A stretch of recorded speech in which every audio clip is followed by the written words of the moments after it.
उत्तराधिकारी कल्याण संगठन की तरफ से आज शहीदी दिवस के उपलक्ष्य में शहीदों को श्रद्धांजलि देने के लिए संगठन के सभी साथी इकट्ठा हुए हैं। संगठन का मेन उद्देश्य एक ही है कि आने वाली युवा पीढ़ी को पता होना चाहिए कि हमारा देश आजाद कैसे हुआ था।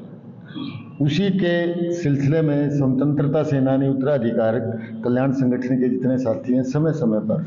शहीदों को याद करते हैं।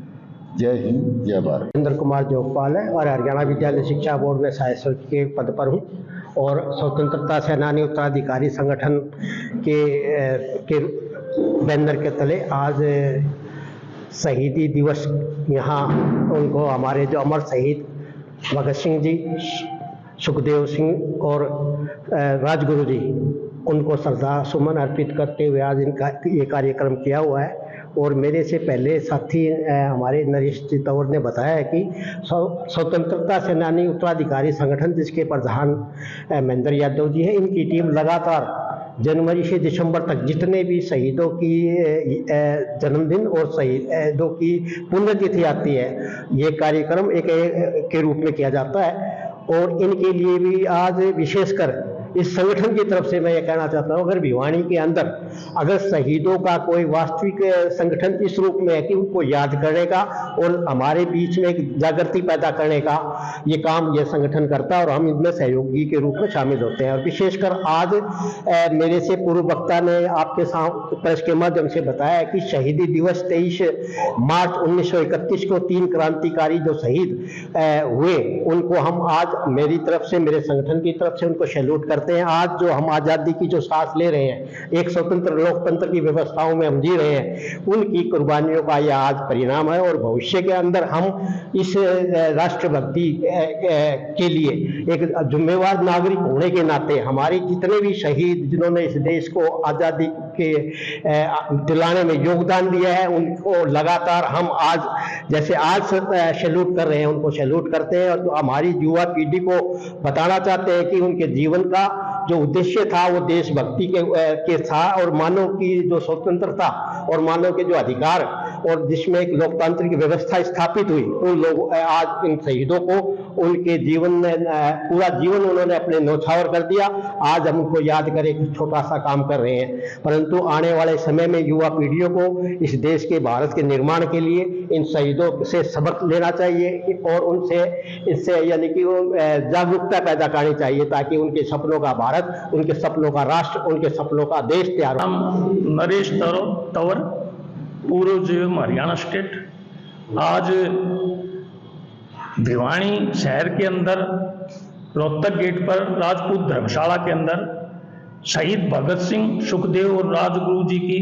पुण्यतिथि मनाई गई। खास रूप से मैं आज ये कहना चाहता हूं कि जो कल्याण संघ के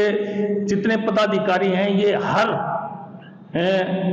शहीद की पुण्यतिथि मनाते हैं,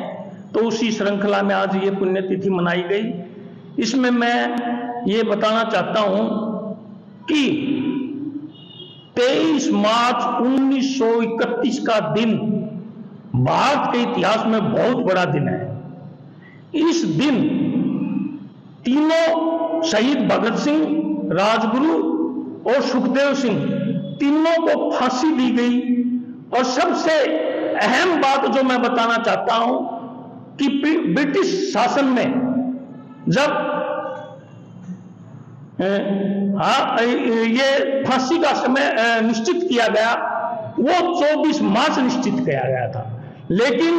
उनको ये पता था इन तीनों की फांसी के बाद पूरे भारतवर्ष के अंदर पूरा तहलका मच जाना है। उस चीज को ध्यान में रखते हुए 12 घंटे पहले राजगुरु शहीद भगत सिंह और सुखदेव को फांसी दी गई। और शहीद भगत सिंह ने उस दौरान अपने उनके वकील ने पूछा कि आपकी अंतिम इच्छा क्या है, तो एक ही जवाब दिया था, इंकलाब जिंदाबाद। और उसी नारे के साथ कहते हैं कि जाकर के तीनों शहीदों ने फांसी के फंदे को चूमा था। और अपनी मां को भगत सिंह ने यहां तक कह दिया था, मां आपने फांसी के समय मेरे पास नहीं आना है, अगर आपकी आंखों में मेरी फांसी को देखकर आंसू आ गए तो पूरा भारतवर्ष ये कहेगा कि भगत सिंह की मां इतनी कमजोर है कि रोने लग गई। तो उस चीज को ध्यान में रखते हुए उनकी मां ने अहम भूमिका निभाई और वो बिल्कुल फांसी के समय शहीद भगत सिंह को देखने के लिए भी नहीं आई। ऐसी वीरांगना, ऐसी योद्धा नारियों को भी हम आज नमन करते हैं। और विशेष रूप से तो मैं ये कहना चाहता हूं, भारतवर्ष के अंदर जाति धर्म की जो आजकल आग लगी हुई है उसको बिल्कुल पूरी तरह से त्याग देना चाहिए, क्योंकि हमारे अंदर शहीदों की, जिन्होंने लाखों लोगों ने कुर्बानियां दी है, उनकी एक ही आस थी, पूरा भारतवर्ष एक हो और उसमें कोई जाति धर्म का नामो निशान नहीं, सभी भारतवासी हो। जय हिंद, जय भारत, जय वीर शहीद।